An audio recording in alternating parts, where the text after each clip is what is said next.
नमस्कार, आप देख रहे हैं BDF न्यूज। देश की राजधानी दिल्ली में रोजाना ऐसे अपराध हो रहे हैं कि दिल्ली में रहना अब डर के साए में रहने जैसा लगने लगा है। दरअसल दिल्ली के मंगोलपुरी से दिल दहला देने वाली एक ऐसी घटना सामने आई है जिसे देखकर सुनकर आप अब किसी पर भी भरोसा नहीं करेंगे, खास करके बच्चों के मामले में। मंगोलपुरी में एक युवक ने अपने नाबालिग दोस्त के साथ मिलकर फिरौती के लिए 5 साल के बच्चे का अपहरण कर लिया और पकड़े जाने के डर से आरोपियों ने बड़ी ही बेरहमी से बच्चे की हत्या कर डाली। और इतना ही नहीं, इतना जघन्य अपराध करने के बाद दोनों आरोपियों ने उस मासूम के शव के साथ 4 दिन तक उसी कमरे में सोते भी रहे और मौका देखकर फिर शव को कंबल में लपेटकर ठिकाने लगा दिया। ये घटना इतना हृदय विदारक है, जो भी सुन रहा है वो वही सहम जा रहा है। मंगोलपुरी के टी ब्लॉक के रहने वाले हरपाल ई-रिक्शा चलाते हैं और उसी से अपने परिवार का गुजारा भी करते हैं।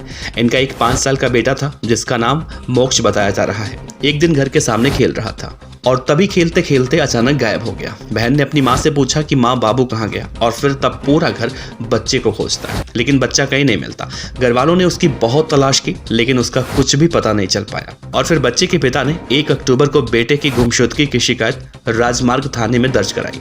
मामले की गंभीरता को देखते हुए पुलिस बच्चे की तलाश में जुट गई। इलाके के एक घर में बच्चे को खोजा गया और चौंकाने वाली बात तो ये है कि पुलिस और परिवार वालों ने उस घर में भी बच्चों को खोजा जिस घर में आरोपियों ने मासूम की हत्या करके रखा था। लेकिन किसी को जरा सी भी भनक नहीं लगी कि बच्चा इसी घर में होगा।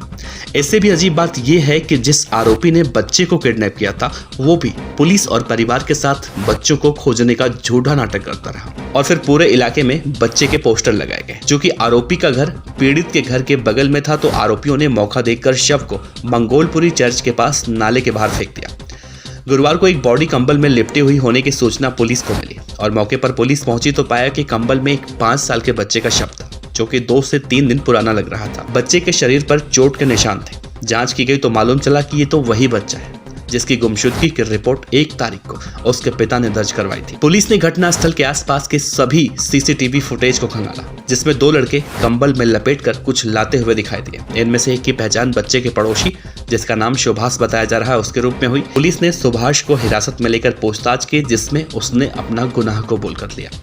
पुलिस ने उसके निशानदेही पर वारदात में शामिल एक नाबालिग को भी दबोच लिया। आरोपियों ने बताया कि पैसों के लिए उन लोगों ने बच्चे को अगवा किया था। 1 दिन बाद ही बच्चे ने शोर मचाया तो पकड़े जाने के डर से उसकी हत्या कर दी गई। हत्या करने का तरीका जो बताया जा रहा है वो और भी ज्यादा भयानक है। मीडिया रिपोर्ट की माने तो आरोपियों ने पहले तो बच्चे को कुछ नशीली चीज पिलाई और फिर मुंह में कपड़ा डालकर उस मासूम की जान ले ली। फिलहाल आरोपी पुलिस की हिरासत में है और पुलिस ये भी पता लगाने की कोशिश कर रही है कि इस घटना में क्या आरोपियों के घर के सदस्य भी शामिल थे, क्योंकि एक घर में 4 दिन तक शव रहे और किसी को भनक तक न हो, ये बात कुछ हजम नहीं होती।